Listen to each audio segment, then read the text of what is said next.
النهارده ان شاء الله هنخش على الجزء الثاني من الليسون 2. المفروض ان احنا ابتدينا بجزء كده المره اللي فاتت وقلنا ان احنا هناخد تطبيقات على الجلفانيك سيل، صح؟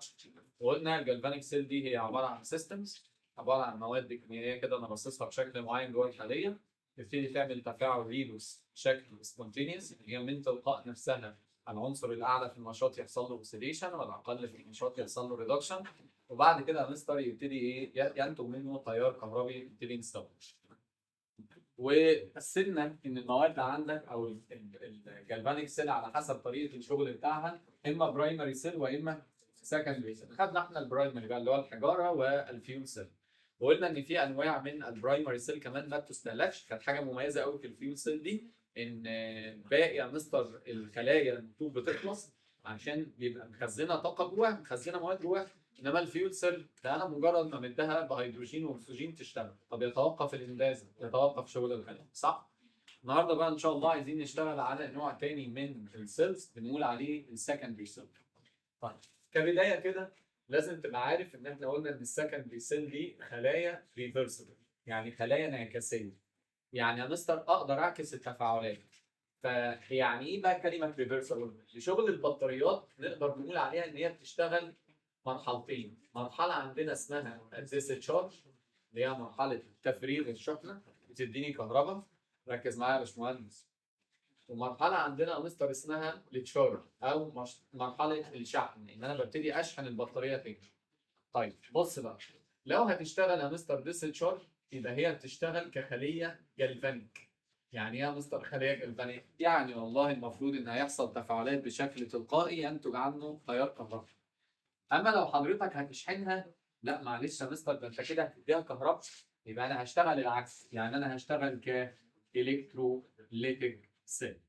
بمعنى اخر ان حضرتك طول ما انت بتعمل تفريغ انت بيتحول يا مستر عندنا الكيميكال انرجي اللي هي بتبقى موجوده عن طريق المكونات اللي موجوده لالكتريك انرجي، يعني بحول المواد الكيميائيه اللي موجوده لتيار كهرباء. طيب كده انا بفرغ شحنه اهو.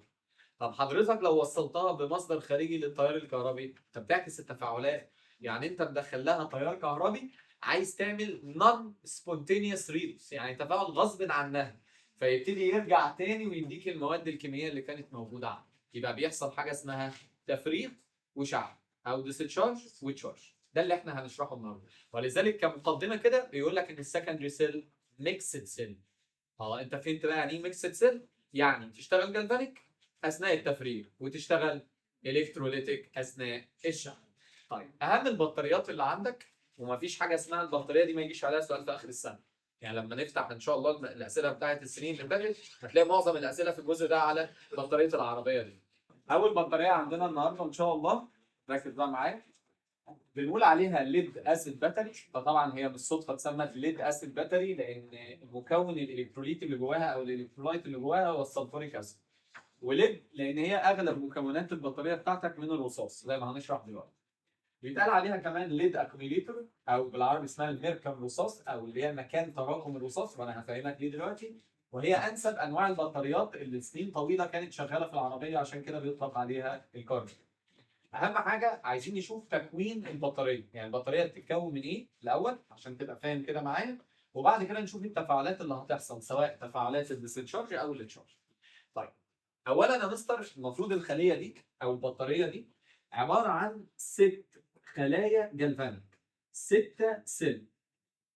الستة سيل دول كونكتد ان سيريز، متوصلين سيريز. طبعا انت راجل يعني ما شاء الله عليك عبقري فيزياء، الايام بتثبت لنا ده كل يوم جمعه. المهم يعني ما علينا، جيت على الجرح انا عادي. المهم التوصيل السيريز ده انت كنت واخد ان هو من مميزاته ان هو بيعمل ايه؟ بيزود الاي ام اف، صح؟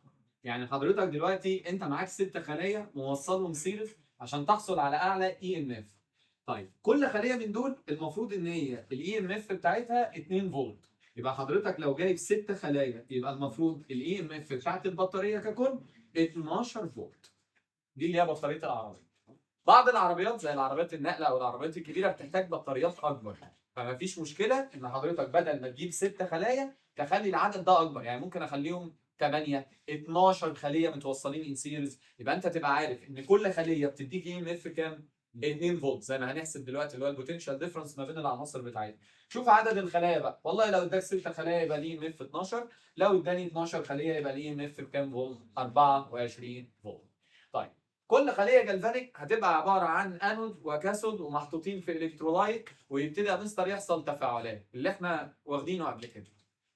ده رسمه تقريبا للبطاريه، بس خلي بالك الرسمه دي طبعا اللي انا يعني الرسمه اللي انا راسمها ده منظر جانبي، يعني انا ببص على البطاريه كده من الجنب فانا شايف الوان. هي البطاريه دي بتتكون من ايه؟ قال لي خلي بالك كل خط ازرق من دول وخط احمر من دول عباره عن انود وكاثود، يعني الاثنين دول كده يا مستر تعتبر سيل. 2 3 4 5 6. برضه عشان تبقى متخيل الدنيا معايا كده، بص يا حبيبي، انت دلوقتي بتفتح بطاريه العربيه، هنقول ان انت عندك بطاريه قديمه كده، بطاريه بابا شالها من العربيه وباظت. حضرتك لو فتحت علبه البطاريه بتلاقي علبه كده، لو فتحت علبه البطاريه هتلاقي الواح محطوطه، الواح يعني ادراج كده. الادراج دي من الرصاص اصلا، يعني الالواح دي من الرصاص، ده عباره عن الواح اهو.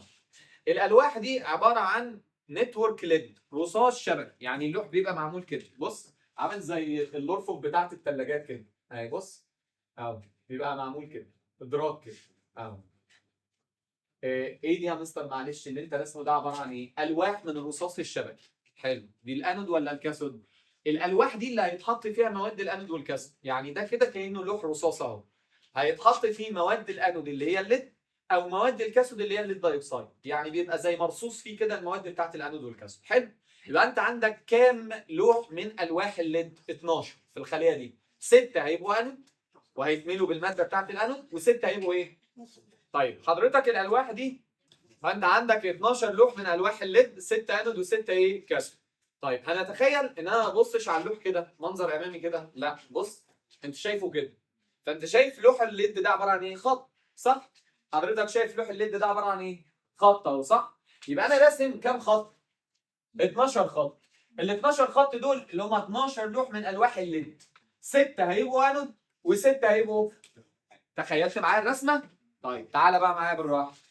مستر اللي بالازرق ده هنقول عليه الانود، يبقى الانود دي عباره عن الواح من الليد الشبكي اهو، نتورك ليد، مليان بعجينه او مليان بسبونجي ليد، مليان بالرصاص، يعني الحته دي كده محطوط فيها رصاص، ده يا مستر الانود اللي هو النيجاتيف الكترون. واحد يقول لي حلو، طب والكاثود الالواح اللي هي بالاحمر دي؟ قال لي برضه يا مستر عباره عن الواح من الرصاص الشبكي ليد نتورك ليد، مليان بعجينه من الليد دايوكسيد. واحد يقول لي مستر ايه ده؟ مش انت الخليه الكلفانيك لازم يبقى الانود والكاثود من مواد مختلفه؟ انت حاطط هنا ليد وهنا ليد، شوف انت اللي هتودينا في داهيه اهو. انا حاطط هنا ليد انما ده ليد، لا ده ليد دايوكسيد. ايه ده، هو في فرق؟ طبعا. ده يا مستر ايون الرصاص، خلي بالك هنا ايون الليد هنا بوزيتيف 4، انما هنا الليد زيرو اهو، ده عنصر وده ايون، يبقى في فرق في الجهد الكهربي ما بين الاثنين، ولذلك المفروض ان الخليه دي هتشتغل كجالفانيك سيل دلوقتي. حلو؟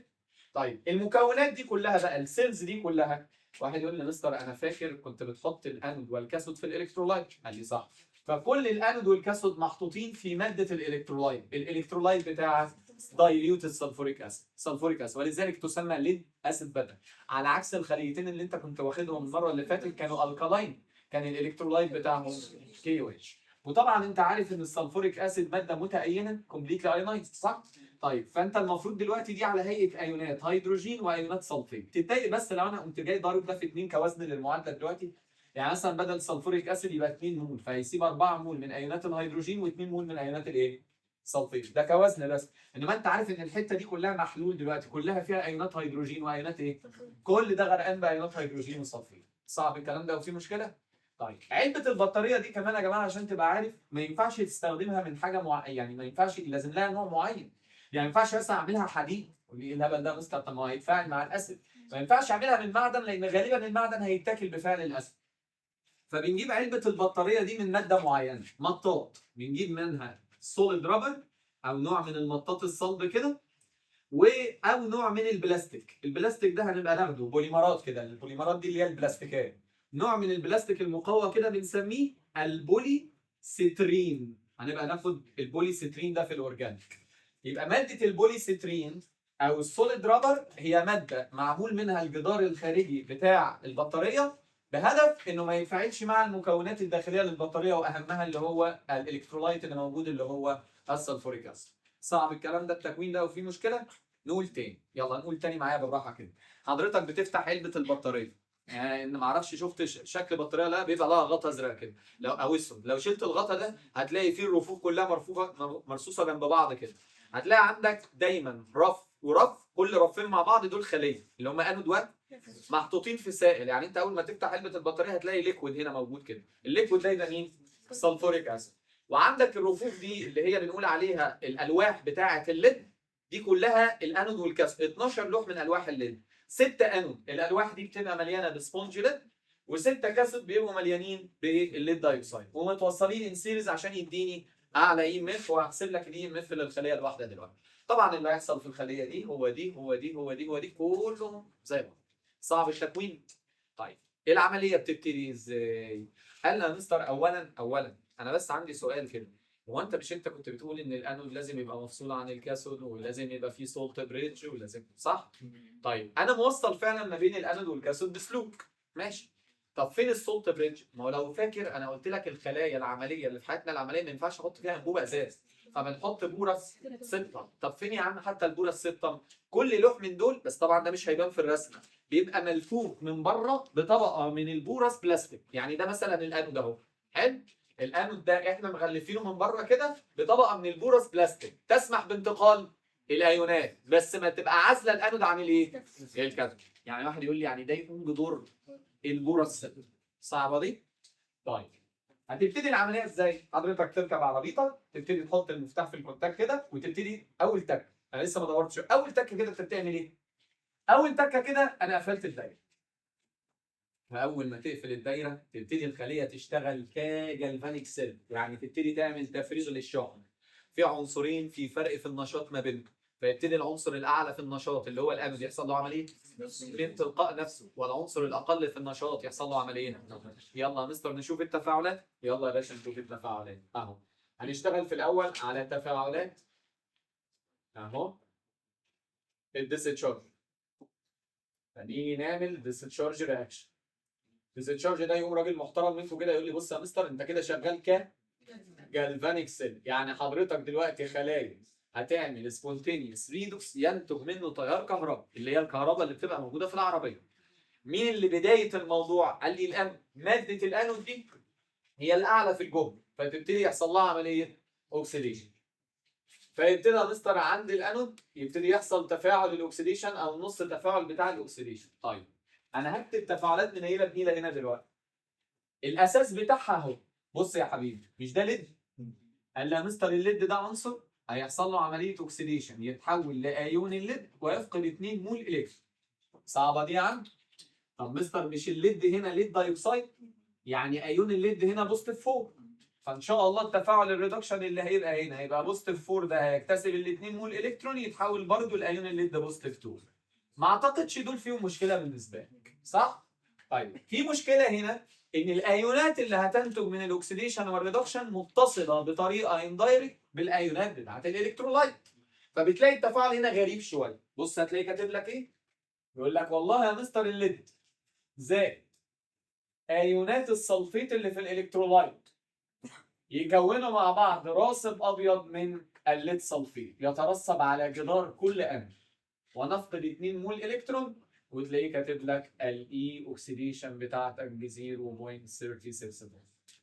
واحد يقول لي ايه ده تفاعل اوكسيديشن؟ اه. طب ازاي يا مستر؟ افهمك. بص يا حبيبي الليد هنا عنصر ابتدى فعلا يحصل له عمليه اوكسيديشن يتحول لايه؟ ايون الليد ويفقد الاثنين الكترون. الفكره بقى كلها ان ايونات الليد اللي موجوده هنا احنا قلنا مغلفه بطبقه من البورس بلاستيك، يعني في اتصال بينها وبين ايونات السلفيت بتاعه الالكترولايت. فانت طبعا عارف ان ايونات الليد اول ما تلمح السلفيت هيرسب، فيبتدي يترسب على جدار كل انود، كل خط بالازرق ده يبتدي يترسب عليه ماده الايه؟ الليد سلفيت. ده نص تفاعل الاكسيديشن. صعبه دي؟ يبقى انا يا مستر هنا حصل عمليه اوكسيديشن اهو. طب الالكترونات، قال لي الالكترونات تبتدي تطلع في السلك من الانود للكاثود، جايه ناحيه الكاثود عشان يحصل عمليه. يلا يا باشا عند الكاثود يحصل ايه؟ شايف يا مستر ده؟ هكتبه بطريقه زي الزفت دلوقتي ما تتخضش. انت كده كده عارف ان الليد بوزيتيف 4 هيكتسب الاثنين مول الكترون هيتكون ليد بوزيتيف 2. فيقوم جاي كاتب لك ايه بقى؟ يقول لك والله يا حبيبي عند الكاثود المفروض يا مستر هيحصل تفاعل الريدكشن. ايوه ايه ده؟ قال لي البي بي او 2 زائد هيكتسب الاثنين مول الكترون زائد ما هو معرض لايونات الهيدروجين اللي موجوده في الالكترولايت وايونات السلفيت اللي بقى. كل ده مستر يحصل تفاعل الريدكشن يديني ايه؟ بي بي اس او 4. الله برضو ايوه. يبقى يترسب ماده الليد سلفيت على الانود والكاثود نتيجه تفاعل الاكسيديشن والريدكشن اثناء شغل الخليه كديسشارج زائد ميه. ويكتب لك والله يا مستر الريدكشن بوتنشال بتاعها او الاي ريدكشن بتاعك ب 1.69 فولت. يقوم راجل محترم يقول لي طيب معلش فهمني ازاي ده هو ده. افهم بس تركز معايا. هو ايون الليد هنا يا جماعه يا جماعه الفالنس بتاعه ايه؟ بوزيتيف 4. حلو. واحد يقول لي طيب شايف ايون الليد ده يا مستر؟ هياخد الاثنين الكترون دول يتحول لليد بوزيتيف 2. الليد بوزيتيف 2 لقى السلفيت طالع له يسكت يقوم ماسك معاه ونكون خلاص. واخد بالك؟ ادي عمليه الريدكشن اهو. اتصال الايونات بقى واحد يقول لي ما هو مش كده. بعد ما الراجل ده حصل عمليه ريدكشن مش في ايونات اكسجين هنا قاعده ما حصلهاش حاجه. طيب كل ايون من ايونات الاكسجين هيمسك مع 2 اتش يكون ميه وايون الاكسجين الثاني يمسك مع ال 2 اتش الباقيين يكون. يبقى انا مستر الليد دايوكسيد او العجينه اللي هي من الليد دايوكسيد دي بيست من الليد دايوكسيد دي حصل لها عمليه ريدكشن عند الكاثود وبرده تكون ليد سلفيت زائد ميه. واحد يقول لي ده نص تفاعل وده نص تفاعل اجمعهم لك انا اجيب لك التفاعل الكلي للديسشارج. يعني التفاعل الكلي بتاع بطاريه العربيه بيحصل ايه؟ اجمع يا عم. بنجمع ازاي يا مستر؟ بشطب على المتشابه من البرودكت مع الرياكت او رياكتنت مع. واحد يقول لي ايه المتشابه هنا؟ ادي يا باشا حضرتك فقدت 4 الكترون حضرتك رجعت اكتسبتهم تاني. ماليش عايز اهطل. يقول لي شيل السلفيت مع السلفيت. يا ابني ما احنا الاثنين رياكتنت اشيلهم ازاي؟ ولا يقول لي شيل الليد سلفيت مع الليد سلفيت. يا عم الحاج ما احنا برضو الاثنين. يبقى التفاعل الكلي اللي بيحصل لما تيجي حضرتك تجيب التوتال ديسشارج رياكشن. عايز اجيب التفاعل الكلي تقول لي سهل قوي يا مستر. كده مين الانود؟ الليد اللي هي ماده الانود زائد مين الكاثود؟ الليد دايوكسيد اهو اللي هي ماده الكاثود زائد الالكترولايت بتاعه اللي هو عباره عن 4 مول من ايونات الهيدروجين و2 مول من ايونات السلفيت. كل ده مستر طلع لنا ايه؟ ليد سلفيت وليد سلفيت يبقى طلع لي 2 مول من الليد سلفيت ترسب عند الانود والكاثود و2 مول من الفوتون. كل ده بيحصل اثناء الديسشارج. كل ده بيحصل عشان حضرتك بطاريتك تطلع لنا كهرباء. تمام؟ طب يا مستر احسب لنا الاي ام اف في التوتال كده. يقول لي حاضر. حضرتك لما تيجي تحسب الاي ام اف للخليه الواحده، خلي بالك الخليه الواحده يعني كل خطين من دول هتقول لي اي اوكسيديشن للانود اللي هو 0.36 زائد الاي ريدكشن للكاثود اللي هو 1.69 يطلع تقريبا معاك 2.05 فولت اللي احنا بنقول بالتقريب 2 فولت. ده دليل ايه؟ خلي بالك انا قلت الاي ام اف للسيل ولا للباتري؟ السيل. انما ال 12 فولت دول هي عباره عن الاي ام اف بتاعت مين؟ البطاريه كلها عشان انا موصلهم. صعب الكلام ده. نقول تاني وبعد كده اللي عنده سؤال يسال. حاضر. تاني يا مستر اول ما حضرتك بتقفل الدايره بتدي امر مباشر ان الدايره اتقفلت يعني اشتغلي كجلفانيك يعني فرغي شحنتك. يعني اعمل ايه يا مستر؟ يعني اعمل تفاعلات سبونتينيوس تحت سبونتينيوس ريدوكس تحصل من تلقاء نفسها. مين العنصر الاعلى في النشاط؟ الرصاص الليد. فيبتدي يفقد الالكترونات ويتحول لايون الرصاص يمسك مع السلفيت ويكون لي راسب على جدار الانود. يعني الانود دلوقتي عمال يترسب عليه ليد سلفيت يستهلك. طب مستر الكاثود قال لي الالكترونات هتطلع من الانود رايحه للكاثود. طب مين اللي عند الكاثود الخطوط اللي بالاحمر دي؟ قال لي بيست من الليد دايوكسيد عجينه كده من الليد دايوكسيد تاخد الالكترونات ايون الليد ده ياخد الالكترونات يتحول لليد بوزيتيف 2 يمسك مع السلفيت ويكون برضه راس. طب يا مستر كده باقي 2 ايون اكسجين و4 ايون هيدروجين. طب ما هو في اتصال بين الايونات مع في الالكترولايت بتاعتك دي. فيبتدي ايونات الهيدروجين مع ايونات الاكسجين تكون فيبقى ناتج التفاعل كده اللي عمال يحصل دلوقتي ان البطاريه دي عشان حضرتك تطلع لك كهرباء، الرصاص بيتاكل، الليد دايوكسيد اللي هو ماده الكاثود بتستهلك مع الوقت، حتى الالكترولايت بتاعك بيستهلك، السلفوريك اسيد ده بيستهلك. صعب الكلام ده وفي مشكله. ما هو انا جاي اشرح بقى ده، انا هشرح اهو، اتقل بس عليا، انا هفهمك كل حاجه والله. انا عارف ان انت مش متخيل الكلام ده، بس حاول معايا تتخيل كده. ما هو كهرباء العربيه دي هتيجي منين؟ من التفاعلات دي. حلو؟ طيب مع الوقت البطاريه دي بتبتدي يا مستر الكهرباء اللي بتديها لنا تقل. واحد يقول لي ايوه بس انا ده ما بيحصلش في الحقيقه. ما انا جاي لك الحقيقه ما بيحصلش كده ليه، بس تمشي معايا للاخر. طب ليه يا مستر المفروض ان الكهرباء بتاعتك هتقل، او يبتدي يا مستر ان البطاريه بتاعتك تقل في الاي ام اف ليه؟ قال لي لان انت بالعقل كده الانود عمال يتاكل عمال يخلص، مش المواد دي اللي كان في بوتنشال ديفرنس ما بينها، الراجل ده عمال يقل ويتاكل وده كمان يقل ويتاكل، وحتى السلفوريك اسيد مع الوقت بيستهلك. ده بالاضافه ان في حاجه خطر قوي بتحصل كمان، ايه يا مستر؟ الميه اللي طالعه، الميه اللي طالعه دي طب ما هي بتخفف الاسيد اللي موجود، يبقى انا الاسيد اصلا بيستهلك وكمان الميه اللي طالعه بتعمل ايه؟ تخففه. فمع الوقت المفروض يا مستر ان تتوقف البطاريه دي عن العمل، تخلص، صح؟ طيب هنا يجي نعمل ايه بقى؟ هنعكس بقى التفاعلات، تخيل انها خلصت، تخيل الكلام ده، انا عارف ان هو في الحقيقه البطاريه ما بتفصلش، انا عارف وهقول لك ليه دلوقتي، اتقل بس. تخيل ان البطاريه دي خلصت. يعني ايه خلصت؟ يعني حضرتك محتاج دلوقتي ان انت تشحنها، ما احنا قلنا الخلايا دي ريتشارجبل يعني بتتشحن، صح؟ هتبتدي توصلها بمصدر خارجي للتيار الكهربي عشان تعكس التفاعلات. يبقى انا كده يا مستر ما بفرغش، انا كده بعمل ايه؟ بشحن، بعمل حاجه اسمها التشارج. واحد يقول لي حلو، شرط اساسي واعتقد انتوا عارفين الموضوع ده في الفيزيكس او لسه هتاخدوه تقريبا، ان لازم لما تيجي تشحن حاجه وتوصلها بمصدر خارجي للتيار الكهربي يبقى الجهد بتاعها اعلى بقليل من جهد الحاجه اللي انت هتشحنها. يعني لو ادينا مثال، مثلا حضرتك دلوقتي معاك بطاريه مثلا 3 فولت، عايز تشحنها، بوصلها بمصدر خارجي للتيار الكهربي 3 ونص، 4، 5 بالكثير، ولا بوصلها ب 220 فولت. استحاله 220 فولت ده تحرق البطاريه. واحد مش فاهم كده يقوم قايل لي ايه؟ طب ما انا بوصلها بالكهرباء اللي جايه من بره وهو قايل لنا الكهرباء اللي بره 220 فولت. ايوه بس انت كل شاحن بتلاقي فيه راس كده، صح؟ الراس دي عباره عن ايه؟ الدفع. يعني الراجل ده بيحول الجهد العالي، مش انتوا خدتوا الموضوع ده في الفيزيكس؟ او خدتوا الدينامو والحاجات دي؟ هتاخدوا الحاجات دي، يعني انتوا هتاخدوا الحاجات دي في شابتر 3 ان شاء الله. فالمهم ان انت اي جهاز، يعني انت لما تيجي تبص مثلا على ثلاجه، غساله، اي حاجه هتلاقي فيها راس كده للفيشه بتاعتها اللي بتاخد منها كهرباء. هو عمره ما يوصله بالكهرباء بتاعت الشارع اللي هو 220 فولت تخش على الاجهزه تحرقها اصلا، صح؟ انما انت بتعدي على حاجه بتقلل الجهد العالي قوي اللي هو 220 ده، تقلله الجهد يتناسب مع البطاريه بس يبقى اعلى منه.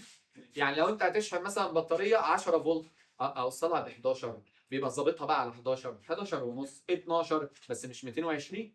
طيب فتخيل حضرتك دلوقتي انت هتجيب مصدر خارجي للتيار الكهربي عشان يشحن البطاريه. هنقول ان انت مسافر، وحضرتك مسافر كده ورايح تتفسح وتنبسط انت والاسره الكريمه، البطاريه عملتها معاك على الطريق، وقفت، بتعمل ايه؟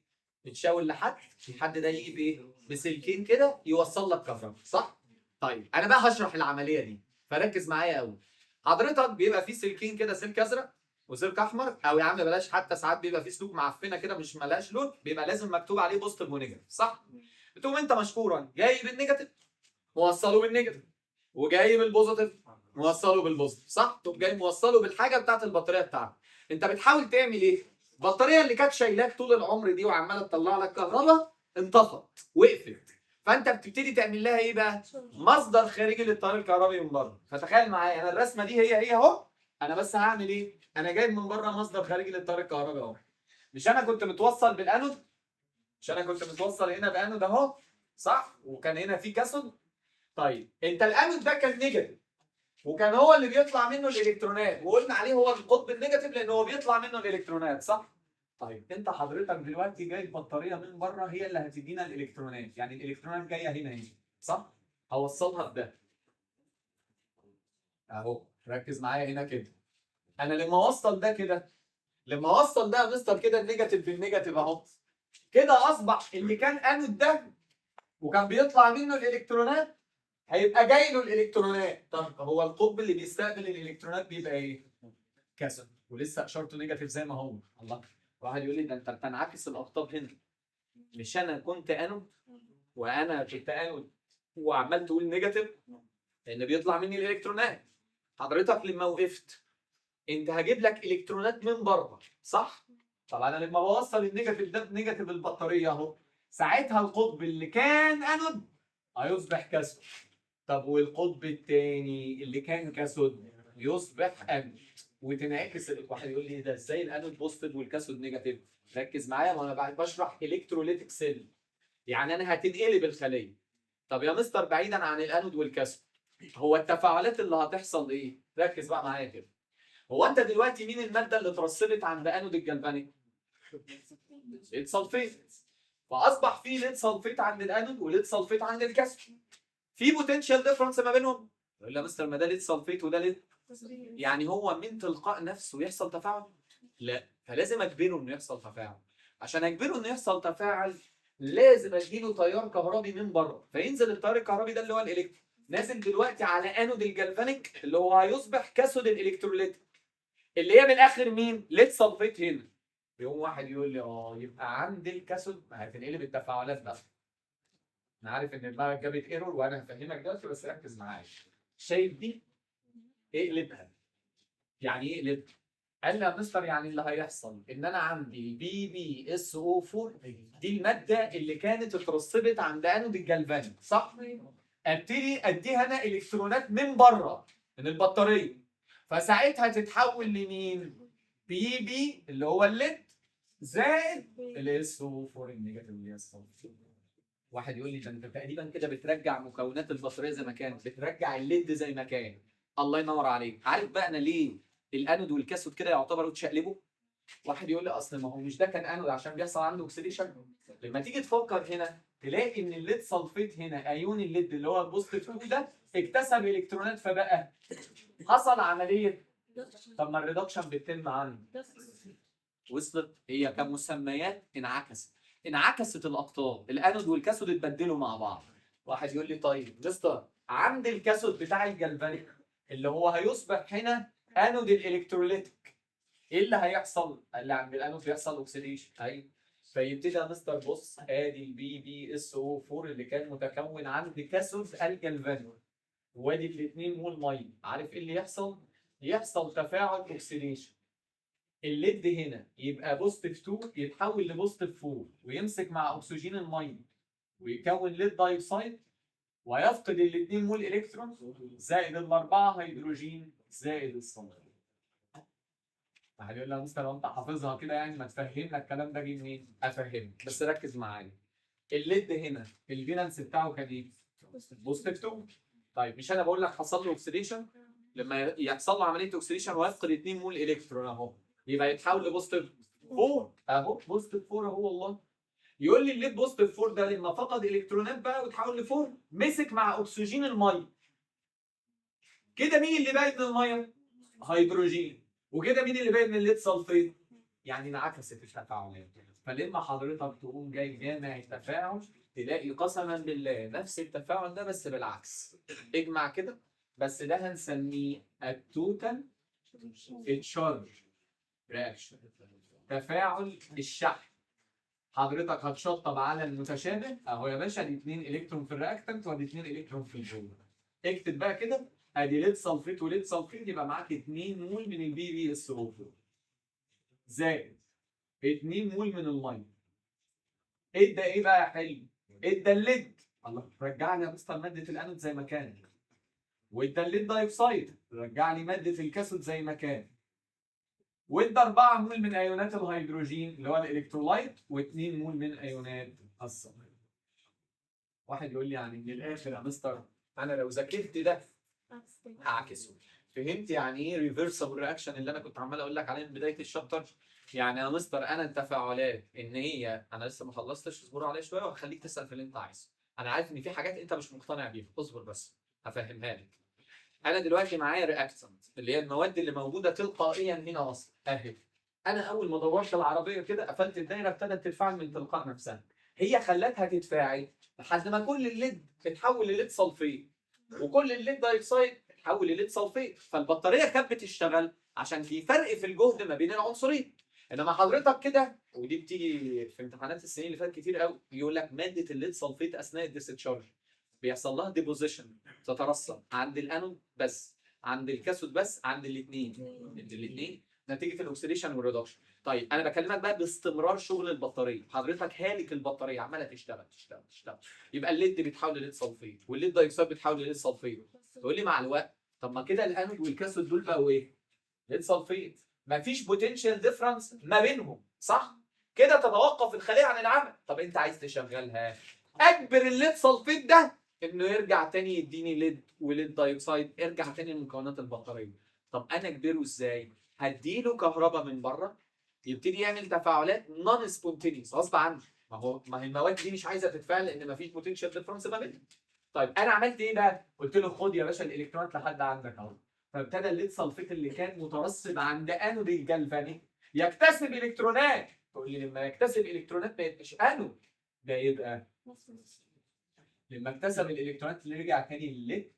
وحضرتك دلوقتي الليد سلفيت هنا لما فقد الالكترونات رجع تاني للليد دايوكسيد، وعملنا الايه؟ عمليه الشحن.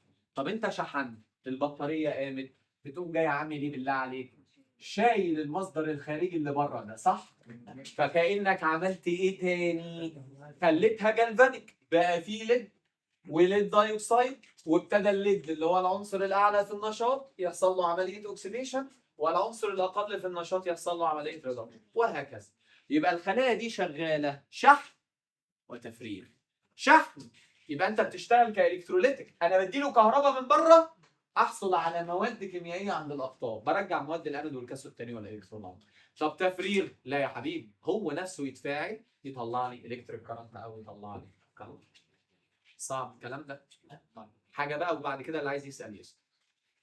واحد كده يقول لي طب بص بقى انا فاهم في العربيه كويس، اللي انت بتقوله ده خالص، والدليل انا يا مستر البطاريه عمري ما شفتها بتتشحن الا لما تبوظ كده ونروح للراجل نطمن عليه. بابا بقى البطاريه معاها بقاله سنتين وانا عمري شفته بيشحن ولا بوصلها بمصدر خارجي ولا الكلام ده. لان العربيه او العربيات مؤخرا فيها حاجه بتشحنها، جهاز اسمه الدينامو. حضرتك فيزيائيا هتدرس الجهاز ده ان شاء الله في شابتر 3، هتعرف الدينامو ده ازاي بيشتغل. بس ملخص لحد ما ربنا يكرمكم كده وتاخدوه، هو شويه ملفات بتلف هينشأ عنها تيار كهرباء. خلاص؟ طيب تخيل معايا بقى كده، انا بفتح كبوت العربيه، بتلاقي عندك 3 حاجات، تلاقي موتور في النص كده، تلاقي على يمينه كده علبه بطاريه، وتلاقي على الشمال كده او على حسب نوع العربيه بتلاقي تحت كده جهاز دينامو. ال3 دول مع بعض كده دايره واحده. يعني يا مستر حضرتك بتبتدي تدور العربيه، فلما تدور العربيه البطاريه تقفل، يبقى انت كده شغال ايه؟ جالفانيك. بتعمل ايه؟ تفاعلات سبونتينيوس ينتج عنها تيار كهرباء. حلو. التيار الكهربي ده يروح للموتور، الموتور يشتغل يشغل الدينامو يلف، قول يلا يطلع كهرباء، الكهرباء دي ترجع تشحن. يبقى كأن البطارية بتفرغ وتشحن في نفس الوقت، ولذلك حضرتك ما بتحسش ان انت عايز تشحن البطارية. طب اديك على حاجة كمان، زمان مثلا كانت تلاقي البطارية نايمة، زمان العربيات القديمة شوية، ده ما بيحصلش في الجديد. فتلاقيهم بيعملوا ايه؟ يقول لك زقه يا رجاله كده وايه وتزق العربيه. ليه؟ عشان الدينامو كان زمان بيشتغل مانوال. يعني ايه؟ يعني انت لما تزق العربيه الدينامو ده يلف، فلما الدينامو يلف، قول يا انت بتيجي عند الحته دي تفصل ليه؟ الدينامو لما يلف هيعمل ايه؟ هيطلع كهرباء يوديها للبطاريه فايه؟ هتشتغل. صعب الكلام ده؟ يبقى دايما يا مستر الدينامو بيشحن البطاريه في الوقت اللي هي بعد ما البطاريه تفرغ تشحن وتفرغ وتشحن. المشكله بتيجي امتى بقى؟ ساعات تيجي تدور هي مش راضيه تشتغل اصلا، صح؟ يبقى في مشكله في حاجه من اتنين، يا البطاريه نفسها باظت يا الدينامو ما بيشحنش، صح؟ فبتروح لراجل محترم بقى كده كهربائي السيارات ده، يقوم جايب قلم كده، ما القلم ده هقول لك اسمه ايه دلوقتي، ويحطه في البطاريه كده في الاسيد بتاع البطاريه ده او السوليوشن. بيعمل ايه يا مستر؟ افهمك. بص، المفروض ان الاسيد اللي موجود ده له كونسنتريشن وله دينستي، له كثافه، صح؟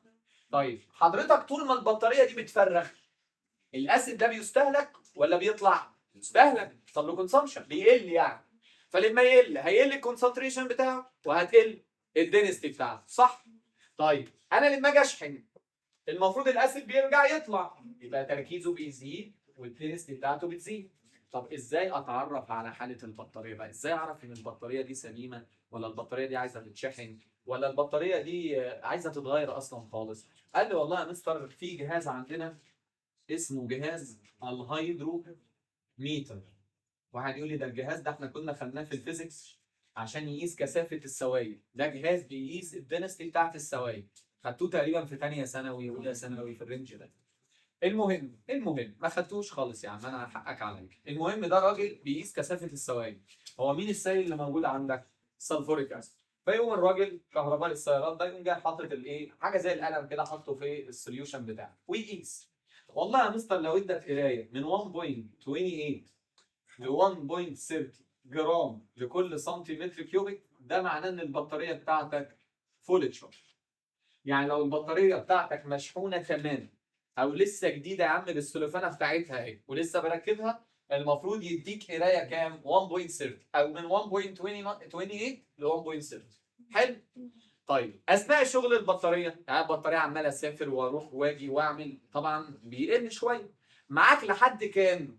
معاك لحد 1.2 جرام لكل سنتيمتر كيوب. يعني مثلا لو حضرتك البطاريه وقفت وانت قمت جاي مشرشها كده وقمت جاي ايه، خلاص دارت ورحت بيها الكهرباء السيارات ده عايز تطمن، وقام جاي الراجل قايس، فلما قاس لقاها مثلا 1.25 1.26 1.27، يبقى البطاريه تمام ولا مش تمام؟ تمام. وكده تبقى المشكله في الدينامو، ان الدينامو في حاجه خلته ما يشحنش البطاريه، بدليل ان انت لما جبت مصدر خارجي من بره اللي هي عربيه تانية ووصولات قامت واشتغلت وزي الفل، فيبتدي يتشيك الدينامو يشوف السلوك بتاعته، باظ يا عم نبقى نغيره. حلو. طب لو انا قمت جاي شاحن البطاريه وقمت جاي او بحط جهاز الهيدروميتر ادى قرايه 1.1 او نص جرام لكل سنتيمتر، ده معناه ان البطاريه محتاجه تتغير. يعني لو الدنسيتي قلت عن الرقم ده ما تقوليش العيب عيب دينامو، لا ده الدينامو شغال عادي بس البطاريه باظت، العمر الافتراضي بتاعها خلص، فبالتالي انت محتاج تعمل ايه؟ تغير البطاريه. انما طول ما الدينامو سليم والبطاريه سليمه حضرتك بتعمل شحن وتفريغ في نفس الوقت. ليه؟ قال يا مستر انا بدور، فابتدي اول ما ادور اقفل الدايره دي، التكه دي اول تكه بس كده، اول تكه كده بتلاقي حتى ايه، يعني انت قبل ما تدور اول تكه دي تلاقي فيه صوت كده. ايه الصوت ده؟ البطاريه اشتغلت. يعني ايه البطاريه اشتغلت؟ يعني انت اصلا ممكن تشغل، بس ده غلط، ممكن تشغل كل كهرباء العربيه قبل ما تدور العربيه، حط اول ما تكه كده هتشغل النور وهتشغل كل حاجه، اشتغلت لان البطاريه اشتغلت، طلع منها الكتريك كارنت. الالكتريك كارنت ده جزء منه طبعا راح للموتور، الموتور شغل الدينامو لف يرجع يشحن لك تاني البطاريه، ولذلك هي بتعمل شحن وتفريغ في نفس الوقت. صعب الكلام ده. نيجي بقى كل ده على عيني وعلى راسي، وللاسف كل ده حتى لو ما فهمتوش مش فارق معايا، لان ده في حياتك العمليه. اللي في المنهج بقى اللي انت مش فاهمه، ليه الشحنات اتقلبت والانود بقى كاثود والكاثود بقى الحته اللي هبلاك دي. بص يا سيدي، طبعا انت فاهم ده بشكل كبير قوي صح؟ مش انت فاهم الحته دي؟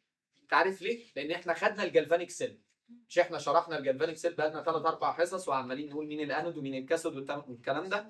طيب انا لسه ما شرحتش الالكتروليتيك سيل اصلا، صح؟ ما خدناش تركيب الالكتروليتيك سيل وازاي بيحصل نون سبونتينيوس ريدوكس، دي اول مره تسمع فيها الكلام ده، فبالتالي انت مش فاهمه قوي. احنا لسه ان شاء الله كمان حصتين كده هناخد الالكتروليتيك سيل. بس انا بقول لك عموما ايه، ان هنا التفاعلات كانت بتحصل لوحدها لان في فرق في الجهد ما بين الرصاص اللي هو الليد والليد دايوكسيد، صح؟ فكان بيحصل ريدوكس بشكل تلقائي ينتج عنه تيار كهربي.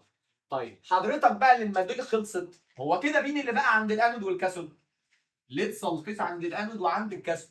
هل في بوتنشال ديفرنس ما بينهم؟ هل في عنصر هيحصل له اوكسيديشن وريدكشن من تلقاء نفسه؟ فبالتالي حضرتك اديته مصدر خارجي للتيار الكهربي عشان يبتدي يعمل تفاعلات. دي بنسميها تفاعلات ايه بقى اللي حصلت دي؟ نون سبونتينيوس ريدي. اصل انا السبونتينيوس اللي اعرفها مستر وحلينا عليه ان يكون العنصر العالي في النشاط في السلسله هو الانود يحصل له اوكسيديشن، واللي تحت هو الكاثود يحصل له ريدكشن. طب ما ده هو ده تقول لي صح، يبقى ده كده نون سبونتينيوس. طيب وظيفيا الانود والكاثود اتعكسوا ليه؟ برضو في ناس فهماني غلط، في ناس فاكره ان انا بفتح البطاريه او مش شايل لوح الانود في ايدي كده وشايل لوح الكاثود في ايدي كده وابدلهم مع بعض. اوعى تكون فاهم الكلام ده غلط، مفيش الكلام ده. امال ايه اللي بيحصل؟ يعني ايه يا مستر بينعكسوا؟ بتنعكس الوظيفه بتاعته اسما بس بتنعكس. يعني ايه؟ يعني هو يا مستر اللون الازرق ده انود ولا كاثود؟ اقول لك الاثنين. يا دي النيل انا لخبطتني اكتر. يعني ايه؟ اقول لك يعني اثناء ما الخليه شغاله جلفانيك وبطلع لك كهرباء، انا اللي بطلع الكهرباء، ابقى انا ايه؟ انود. حلو. سيادتك جبت الوصلتين من بره وقمت جاي موصل نيجاتيف الوصله اللي في ايدك بالانود ده، ما اصبحش انود. هو نفس الالكترود. والله ليه؟ لان هو يا باشا كان انود عمال يطلع لك الالكترونات، ما اللي بيطلع الكترونات بنسميه انود. طيب دلوقتي بقى انت لما وصلته بالنيجاتيف دي ما بقاش يطلع. ما انا لو بطلع هجيب بطاريه ليه اصلا؟ صح؟ فبقى بيستقبل الكترونات، فاصبح الانود اللي انا كنت مسميه انود ده اصبح اسمه ايه؟ بدليل ان الاشاره لسه ما اتغيرتش. فهمت؟ فهمت الحته دي؟ فهمت يعني ايه ريفرسبل؟ ما انا بعكس التفاعلات، وعشان تنعكس التفاعلات بينعكس المسمى الوظيفي للالكترونز بتاعتها. انما الاشارات ثابته. يعني انا في قطب نيجاتيف وده الانود في الجلفانيك، في الالكتروليتيك بيستقبل التيار، فبيبقى ساعتها الكاثود هو النيجاتيف عكس الجلفانيك يعني. وده اللي ان شاء الله هناخده الحصص اللي جايه. خلاص؟ فهمت الحته دي؟ طب مسار التيار الكهربي، مفيش حاجه اسمها المسار ينعكس، كده كده مسار التيار الكهربي الالكترونات في السلك من الانود. تمام؟ طيب كل ده بقى مع احترامي لكل اللي انا شرحته ده، بص السؤال اللي هيجي لك في الامتحان. يقول لك اثناء شغل الخليه كجلفانيك سيل البي اتش تقل ولا تزيد؟ ده السؤال. اتفضل. يعني ايه البي اتش؟ ايه اللي جاب بي اتش هنا اصلا؟ بي اتش او بي او اتش. انت بص وما يخضكش الخضه اللي انا عملتها لك دي، ما تتخضاش في الامتحان. تقول لي بص يا مستر بالراحه كده. خلاص بقى ركز معايا. هو انا وانا شغال جلفانيك الاسيد بيستهلك وكثافته بتقل وتركيزه بيقل، يبقى اكيد تركيز ايونات الهيدروجين دي هتقل، ده اثناء شغلها كجلفانيك. لما الهيدرونيوم يقل البي اتش تزيد. حب يجود عليك يبقى البي او اتش هتقل، يبقى تركيز ايون الهيدرونيوم يزيد. ماشي يا باشا؟ طب يا مستر يقول لك اثناء، عشان كده اهم حاجه في الخلايا دي وانت جاي تحل الواجب، والا الواجب كله هيجي غلط. تركز معايا، الخليه بيقول لك تشارج ولا ديس تشارج، لانها العكس، فهتلاقي كل الاجابات بتاعتك معكوسه. ليه؟ لو ما خدتش بالك هو بيشحن ولا بيفرغ. انا هنا بشحن ولا بفرغ؟ بفرغ. طب في الشحن تقول لي في الشحن يا مستر ما انت برجع الاسيد. طب ما دام انا برجع الاسيد يبقى انا بزود تركيز ايونات الهيدروجين، يبقى بقلل البي اتش. لو حضرتك بتقلل البي اتش يبقى بتزود، يبقى بتقلل تركيز ايونات. صعب الكلام ده؟ طيب مستر الليد بيقل ولا بيزيد؟ انت هتجاوب ولا ايه؟ انت هتجاوب؟ مش انا لازم احدد لك؟ انا لسه قايل لك. انت هتقول لي يزيد ولا يقل على اساس ايه يا هبل؟ ما انا بقول لك هو الاثنين. ديسشارج، ديسشارج، ليد دايوكسيد، سلفوريك اسيد. طب العكس بقى في التشارج كل ده يرجع يزيد، الليد يزيد، ليد دايوكسيد يزيد، الاسيد يزيد. تمام؟ طيب الليد سلفيت تقول لي بيزيد اثناء الديسشارج، يعني الراجل ده بيترسب عن الانود والكاثود نتيجه تفاعل الريدوكس السبونتينيوس. طب حضرتك لما بتشحن بقى انا عايز بقى، ما انا عايز اضيع ده، فانا عايز اخلي ده يرجع يتحول لليد وايه؟ وليد دايوكسيد، يبقى كميه ده بيقل اثناء عمليه الشحن. تمام؟ مين الجهاز اللي بيتعرف على حاله البطاريه؟ هيدروميتر، لانه بيقيس كثافه الليكويد اللي جوه اللي هو السلفوريك اسيد. مين الجهاز اللي بيشحن البطاريه؟ الدينامو. هو ده المصدر الخارجي للتيار. تمام؟ طيب بص انا هقول لك على حاجه هتسهل عليك قوي. افتح معايا كده كتاب المعاصر في صفحه 271. بص المنظر اللي قدامك ده هو المنظر اللي بيحصل في العربيه، الثلاثه موجودين. الصفحه اللي على اليمين دي عندك بطاريه، في على شمالها موتور اهو، وفي على شمالها او على يمينها دينامو. ماشي؟ طيب الراجل عامل لك ان البطاريه قدامك اهو، كاتب لك ديسشارج وتشارج. ديسشارج ده لما بيوصل كهرباء من البطاريه للموتور اهو، ده اللي انا بتكلم عليه، ان في انود وفي كاثود وفي ريدوكس بيحصل بشكل سبونتينيوس اهو، صح؟ طيب انت مش شايف ان في كهرباء داخله البطاريه؟ عاملها لك بالازرق الناحيه الثانيه. ده ايه ده بقى؟ جاي منين؟ من الدينامو. فهمت قصدي؟ يعني انا شغال الاثنين، دي دايره كهربائيه ودي دايره كهربائيه، طبعا عشان ما تجيش تقول لي ايه الالكترونات بتلف وترجع في نفس المسار، اكيد ما فيش حاجه بتحصل كده. خلاص؟ انما انا لو انا منتج للتيار هيبقى اسمي جالفانيك، لو انا مستهلك للتيار هيبقى اسمي الكتروليتكس. خلاص؟ انا بقى عايزك وانت بتذاكر، انت عرفت مثلا تفاعلات اهي، ما تحفظش دول بقى، اعكس، خلي البرودكت رياكتنت وخلي البرودكت هنا رياكتنت. وخلي بالك اذا كان هنا ده تفاعل فقد الالكترونات يعني اوكسيديشن، ده تفاعل اكتساب يعني، فاذا كان هنا بيتم عند الانود يبقى الريدكشن ده يتم عندي.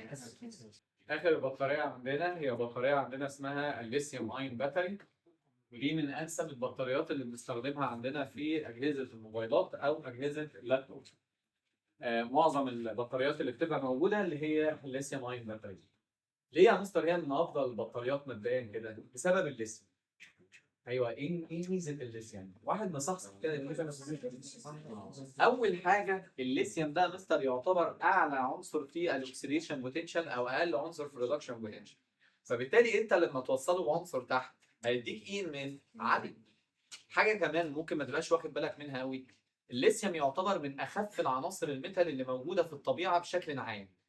واحد يقول لي اخف ايه وزنا يعني؟ ايوه، لان لو انت فاكر انت ترتيب العناصر في البريودك تيبل، هيدروجين ده غاز، هيليوم وده غاز، والثالث فهو اخف العناصر. انت عايز ترمي الايه يا مستر من الاخر كده؟ عايز ارمي ان انا بعمل بطاريه يكون الجهد الكهربي بتاعها عالي بالرغم ان هي حجمها او وزنها قليل. ده بطاريه الرصاص بتاعه العربيه دي داهيه، يعني لو البطاريه باظت انت ما تقدرش تشيلها وتغيرها وتروح تجيب بطاريه جديده تقيله، يبقى هي حجما ووزنها تقيل قوي مقارنه بالاي ام اف الصغيره اللي بتديها لي. طب ايه رايك لو انا اديك بطاريه وزنها خفيف جدا بسبب عنصر الليثيوم وتديني جهد كبير مقارنه بوزنها، بالرغم ان هي صغيره الا ان هي بتخزن جواها طاقه كبيره او تقدر تديني ايه جهد كهربي. تمام؟ طيب حاجه كمان من مميزات البطاريه دي انها جافه، وده على فكره حاجه يعني مميزه ان البطاريه تبقى جافه، واحنا قلنا اللي كان جاف ده البرايمري، لا ده عملوا السكندري سيل جافه. يعني ايه جافه؟ ما فيهاش سائل؟ لا ما فيهاش سائل. لو انت جبت بطاريه موبايل قديمه عندك كده وكسرتها هتلاقي نازل منها بودره بيضه كده، ما فيش سوائل جوه. الله، مين الالكترولايت اللي موجود؟ قال لي الالكترولايت اللي موجود انهيدرس صوت، يعني ملح مش دايب في ميه. احنا قلنا هيدرس يعني ميه، انهيدرس يبقى لا ماء، اسمه ليثيوم، معلش الاسم رخم شويه، ليثيوم هيكسا فلورو فوسفين. بص ده الليثيوم، هيكسا يعني 6، فلورو فوسفين ال اي بي اف 6 ده اللي هو الليثيوم هيكسا فلورو فوسفين. يبقى بطاريه يا مستر خفيفه فيها عنصر الليثيوم اللي بيديك جهد عالي بالرغم ان هي وزنها صغير. كمان يا مستر البطاريه جافه، عشان كده تعتبر من افضل البطاريات اللي عندنا اللي هي بطاريه الليثيوم. حديثا كمان في بعض انواع السيارات الحديثه بقوا يستخدموا بطاريه الليثيوم دي مكان بطاريه الليد، بس دي العربيات الحديثه قوي يعني. خلاص؟ طيب عايزين نشوف التركيب بتاعها. طيب لو جينا نبص على تركيب البطاريه كده هتلاقيها زي شرايح كده، الشرايح دي ملفوفه على بعض ومحطوطه جوه جسم الايه البطاريه. طبعا الشكل اللي قدامك ده بنسميه منظر خارجي، يعني انا كاني شايف البطاريه دي من ايه من بره، انما هي جوه بتبقى عامله كده. بيبقى عندي شرايح اللي هي الانود، يعني مثلا دي كده شريحه كده ورقه كده الانود، وورقه كاثود، حلو، وورقه في النص بلاستيك تعزل الانود عن الكاثود بس بيبقى بورس بلاستيك، وبتاخد الورقات دي كلها كده وتقوم جاي لاففها وتقوم جاي محطوطه في البودره بتاعتك او الالكترولايت بتاعك ويتحطوا في الجسم بتاع البطاريه. يبقى انت لو فتحت البطاريه دي هتلاقيها رقات تحت بعض كده. خلاص؟ طيب مين يا مستر الانود؟ قال لي الانود بتاعي بيبقى الليثيوم جرافيت. طيب انا من زمان وانا متفق معاك ان الجرافيت ده كارير بيشيل الماده بس، صح؟ طيب فعشان تبقى عارف كده الماده بتاعت الانود دي بتبقى رفوف من الكربون كده ومحطوط عليها ماده الانود اللي هو الليثيوم. يعني اللي هيحصل له اوكسيديشن الليثيوم، سواء يجي يقول لك مين الانود في الامتحان يبقى الليثيوم جرافيت عادي، ما هو الجرافيت ده بيبقى متشال عليه مين؟ الليثيوم. حلو، ولكن الجرافيت ده هيخش في تفاعل؟ لا. طب مين الكاثود؟ قال لي الكوبال دايوكسيد، ما احنا كنا واخدين انه بيشتغل في شابتر 1 اللي هو المفروض انت في الخريطه اللي احنا عاملينها انت النهارده 13 12، يعني انت مخلص شابتر 1 ونص شابتر 2. انا بفكرك بس وانت حر، عايز تذاكر ذاكر، مش عايز تذاكر عنك مذاكر. المهم ان الكوبالت ده يا مستر بيستخدم في الريتشارجبل باتري صح؟ او كان بيقول لك في الدراي سيل، ما هي دي دراي سيل ريتشارجبل باتري اهو. المفروض مين الكاثود؟ الكوبالت دايوكسيد. فطبعا اول ما حضرتك دي البطاريه اهي، هنا بيبقى فيه كده زي انزيوليتور او بورس سيبتم كده يفصل الانف عن الكاثود ويسمح بمرور الايونات من خلاله. والالكترولايت بتاعك بيبقى محطوط هنا، الماده اسمها ايه؟ انهيدرس ليثيوم هيكسا فلوروفوسفيت.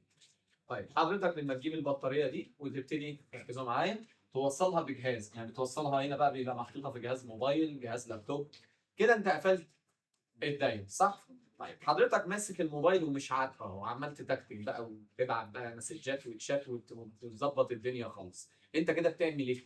انا كده يا مستر كاني بدي اوردر للسيل دي ان حضرتك فرغي شحن، عمال بتفرغ شحن الموبايل صح؟ يعني بعمل ايه يا مستر؟ يعني الخليه دي بتشتغل دلوقتي كديسشارج. طيب ديسشارج دي يبقى شغاله كجلفانيك.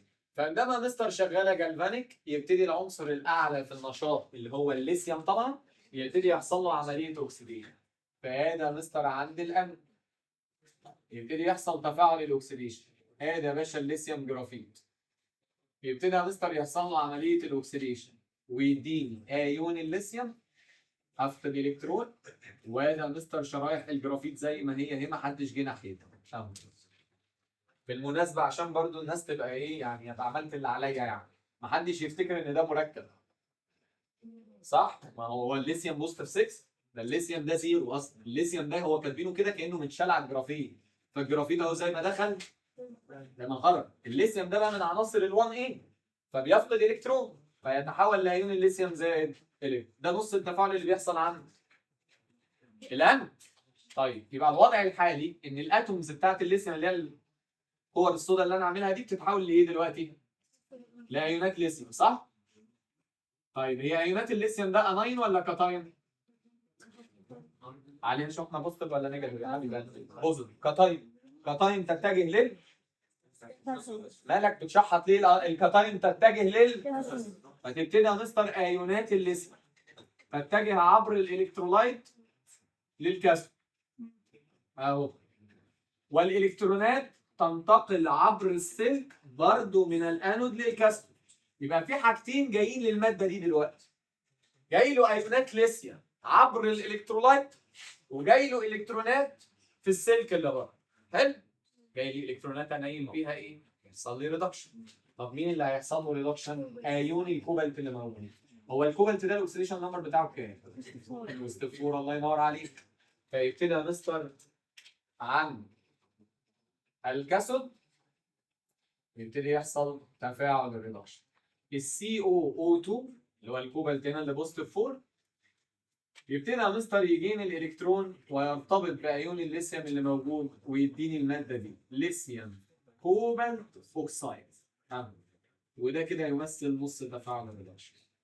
يوم راجل محترم يقول لي هو كده حصل ريدكشن، اقول له مش الكوبالت هنا بوزيتيف 4 اتحول هنا يا مستر لبوزيتيف 3.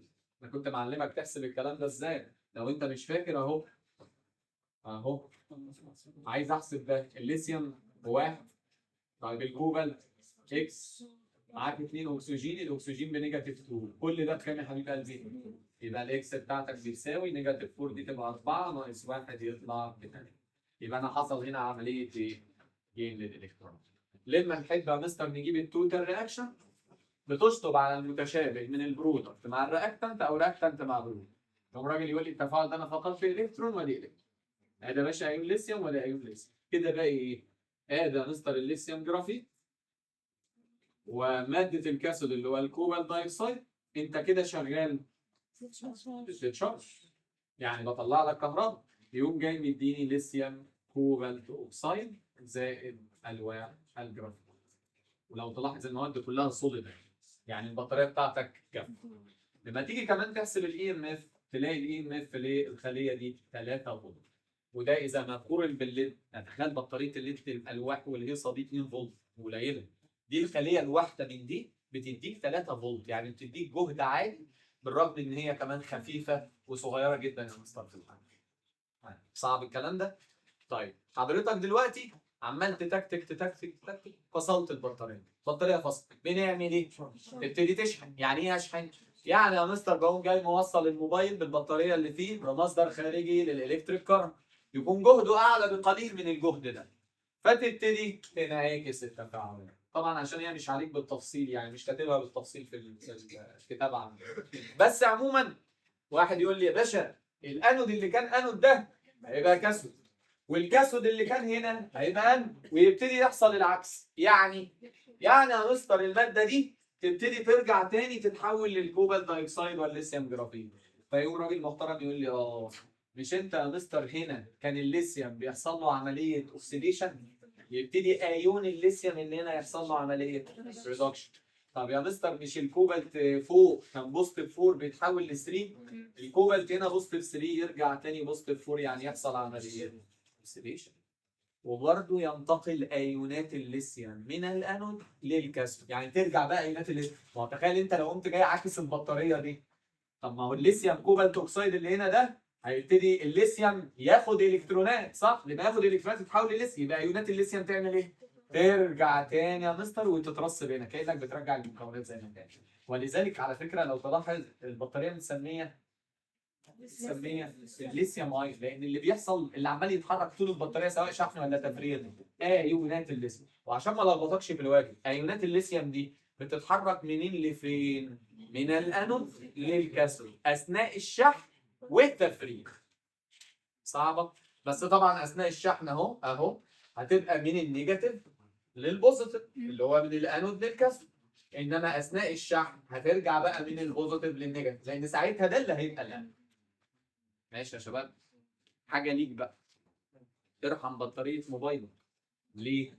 ما هو ايه اللي انت بتعمله بيبوظ البطاريه؟ بص، بطاريه العربيه مصممه ان حضرتك في دينامو وفي بطاريه وفي موتور والرجاله كلها شغاله مع بعض والدنيا زي الفل.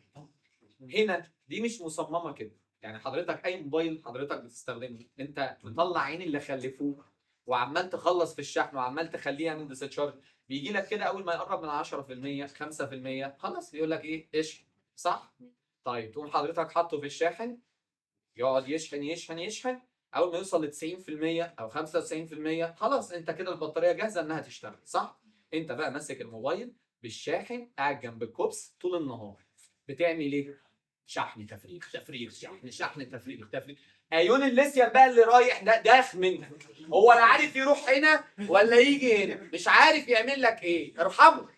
يعني ايه؟ يعني المفروض البطاريات دي عشان نحافظ عليها يبقى مستر انا بفرغ دلوقتي، انا قاعد بلعب على الموبايل دلوقتي، يبقى ايون الليثيوم عمال يتحرك كده. خلص؟ بطاريه جابت صفر منك، يلا يا باشا نشحن، سيبه يشحن. يعني ايه سيبه؟ ادي امه فرصه ان الايونات ترجع.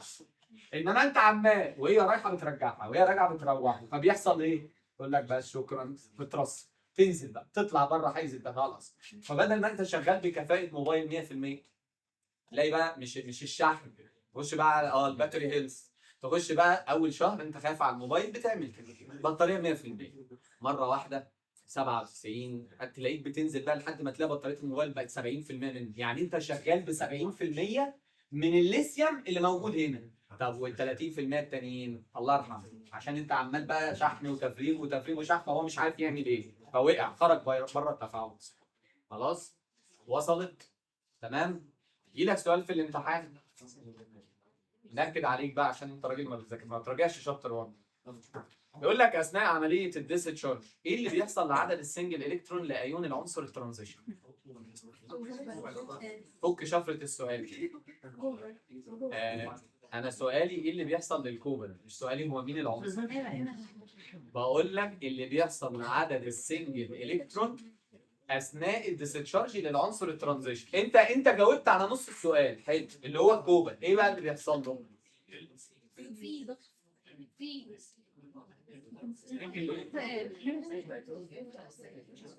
البني ادم العاقل اللي انا اتعاملت معاه في شهر 8 وعلمته يقول لي يا مستر هنوزع. انا ما شفتش حد فيكم بيوزع. انت بتجاوب ازاي؟ مش انت بتوزع عدد السنجل الكترون؟ ما توزع. ادي ديسشارج اهو، صح؟ الكوبالت هنا انت قلت بكام؟ بوزيتيف 4. يعني اصلا الكوبالت ده 27 هيبقى 3 دي 5، يبقى عدد السنجل الكترون 5. طب يا مستر انا اثناء الديسشارج بتحول لكوبالت 3 صح؟ طب ما الكوبالت 3 ده هيبقى 3 دي 6، هيبقى عدد السنجل الكترون كام؟ يبقى عدد السنجل الكترون قل ولا زاد؟ قل، عشان 3/4 المجموعه عليه فساد. انا بتكلم على عدد السنجل الكترون مش عدد الالكترون. عدد السنجل الكترون هنا 5، عدد السنجل الكترون هنا 4.